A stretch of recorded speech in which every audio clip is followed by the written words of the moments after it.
Arthur Lira vai se dar mal. Na verdade, parece que ele está implorando para que o Lula o ferre. Porque tem muita gente comentando as escolhas do Nicolas Ferreira e da Caroline de Toni, dois bolsonaristas radicais, para presidirem comissões importantes. Mas estão desconsiderando o papel de Arthur Lira nisso. Porque na condição de presidente da Câmara, ele poderia ter atuado para negociar outros nomes. Mas isso não aconteceu, porque o Lira passou recados ao governo. Lira quer que Lula apoie com votos a sucessão dele, votos em Omar Nascimento, por isso que ele acenou aos bolsonaristas. E ele também está insatisfeito com essa parceria do governo federal com o STF. Por isso, dois bolsonaristas radicais anti-STF em comissões importantes. Só que vocês acham que Lula não vai se vingar? Ah, ele vai. E eu quero que você coloque nos comentários o que você achou desses dois nomes, do Nicolas e da Caroline de Toni. E o que você acha de Arthur Lira? Você quer que ele se dê mal? Então deixa o like e se inscreva no canal. Como nós vimos e foi amplamente noticiado, dois bolsonaristas radicais, o Nicolas Ferreira e a Caroline de Toni, estão ocupando cargos importantes em comissões importantes. Nicolas Ferreira na Comissão de Educação e a Caroline de Toni na Comissão de Constituição e Justiça, a mais importante da casa. Mas como que eles foram parar lá? Isso é importante. Nós temos que entender o funcionamento das escolhas das comissões. Quem vai presidir qual comissão e qual partido fica com qual comissão. Existe, pessoal, um consenso que os partidos que possuem maior bancada têm preferência de escolha. O PL, como tem a maior bancada da casa, faz a primeira escolha e optou pela CCJ, que é a comissão mais importante. O PT, por ter a segunda maior bancada, ficou com a comissão de educação e assim sucessivamente, tá bom? É claro que negociações podem ocorrer e aí as escolhas podem acabar mudando. Então, se você tem um partido, um bloco que quer ficar com a CCJ, mas o partido mais votado tem preferência, as coisas podem ser negociadas para benefícios em comum. Isso pode acontecer, é perfeitamente possível. O PL usou a sua preferência e escolheu a CCJ. Essa comissão é importante porque todos os projetos, praticamente, passam pela Comissão de Constituição e Justiça. E optou por escolher a Caroline de Toni, que é uma deputada super radical e, na minha opinião, ela tem um rosto muito sinistro, porque ela tem uma aparência assim meio sem expressão, e como ela tem os olhinhos bem pequenos e fechadinhos, você só vê os olhos escuros dela, então parece que ela não tem branco no olho, é um olho escuro. Ela tem uma aparência que me assusta, para ser sincero, uma expressão facial que me assusta. E o Nicolas Ferreira vai ser o presidente da Comissão de Educação. Ele não queria essa comissão, mas vai acabar ficando com ela porque ele foi convencido pelo partido. O PT poderia ter escolhido a Comissão de Educação?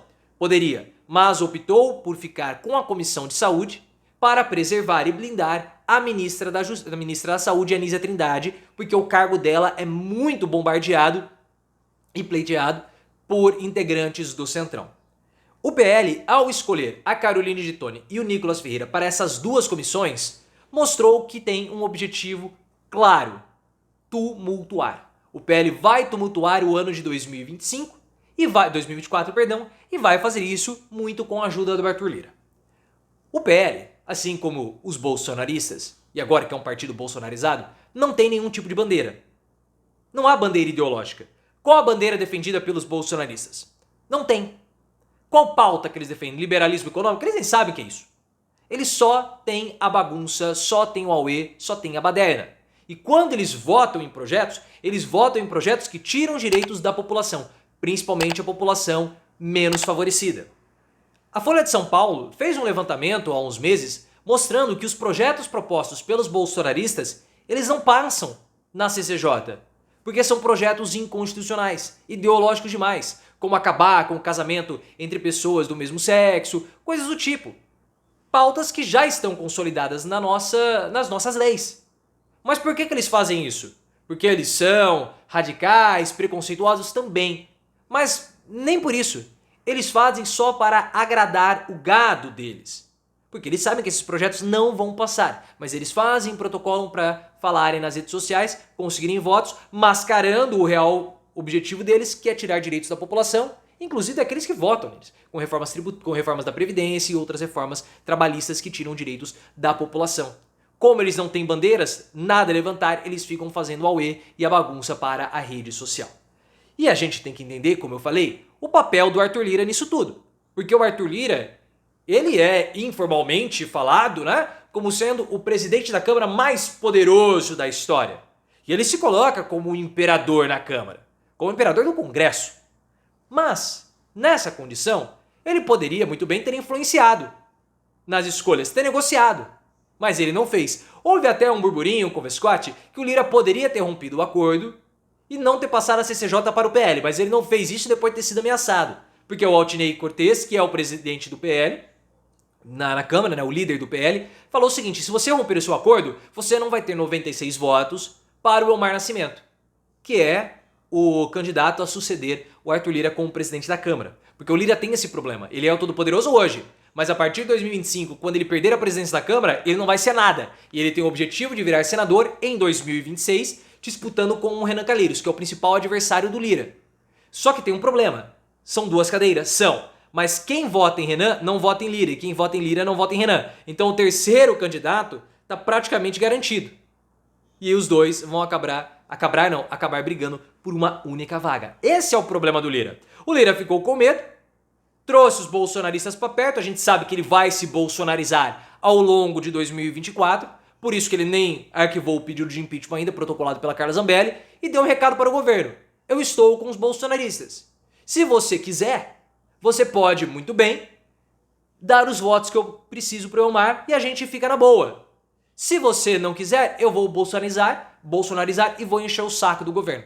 Ele está negociando com a faca no pescoço.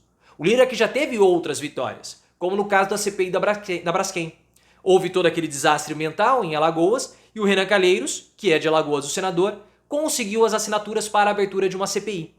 Para ver o caso da Braskem, mas principalmente ver o valor da indenização que a Braskem pagou. Pagou para a prefeitura de Maceió, que é do João Henrique Caldas, o JHC, aliado do Arthur Lira. O Renan tem o interesse de desgastar o JHC para a campanha municipal. E ele, Renan, ia ser o relator da comissão. E a gente viu que o Renan fez o estrago no governo Bolsonaro com a CPI da pandemia. O Arthur Lira mexeu os pauzinhos, boicotou o Renan Calheiros, o Renan ia ficar desmoralizado, deixou a comissão. Uma derrota para o Renan, que, é claro, vai se vingar do Arthur Lira. Óbvio, o Renan Calheiros não é o tipo de político que aceita esse tipo de derrota.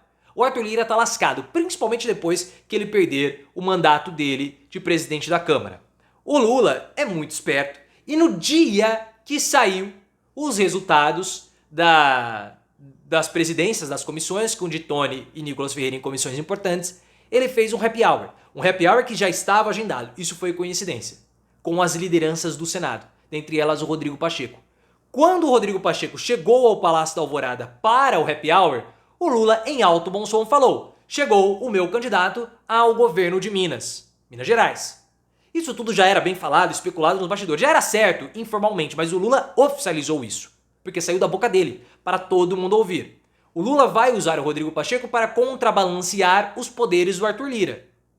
Ele quer que o Pacheco seja um aliado e o Pacheco tem sido, porque o Rodrigo Pacheco precisa dos votos do Lula, principalmente no interior de Minas Gerais, para ser governador do estado.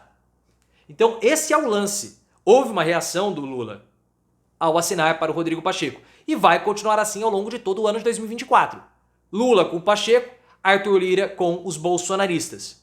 O Planalto está de saco cheio do Lira, porque a forma como ele negocia é sempre com a faca no pescoço. E esse aceno que ele fez, ora, é um aceno aos bolsonaristas, uma pressão ao governo. Além disso, o Lira sabe que o governo vai usar o STF para pressionar o legislativo. Há uma parceria do Lula com o Alexandre de Moraes e com o Gilmar Mendes, para que pautas que o governo sofra derrotas na Câmara possam ser judicializadas e assim tenham vitórias. O governo usa o STF para poder negociar com o Congresso. O Lira já falou: ah é? Vai ser assim? Então vocês vão ver. Por isso que nós temos agora dois bolsonaristas, Caroline Gittoni, que já pediu impeachment do Alexandre de Moraes na presidência da CCJ, e o Nicolas Ferreira, que é abertamente anti-STF. E o Lira não arquivou o pedido de impeachment que foi protocolado pela Carla Zambelli contra o Lula. Vai ser na faca, no pescoço de ambos os lados, porque o Lira hoje, ele tá poderoso. Mas em 2025, quando ele perder o mandato de presidente da Câmara, vai ser um deputadozinho do baixo clero? O que ele precisa? Ocupar o ministério. Se ele continuar pressionando, e aí, como que vai ser? Vai ter o ministério? Não vai. Não vai. Então ele precisa do governo. E ele vai se lascar. Talvez não agora, mas no futuro. E como nós vimos, o Tarcísio de Freitas está saindo do PL, do Republicanos indo pro PL. PL é o partido do Bolsonaro, o Republicanos o partido do Marcos Pereira, que é o candidato que Lula deseja como presidente da Câmara em 2025. O PP e o Republicanos têm bancadas parecidas. Bancadas parecidas. Então é melhor o Lira abrir o olho, porque vai ter vingança.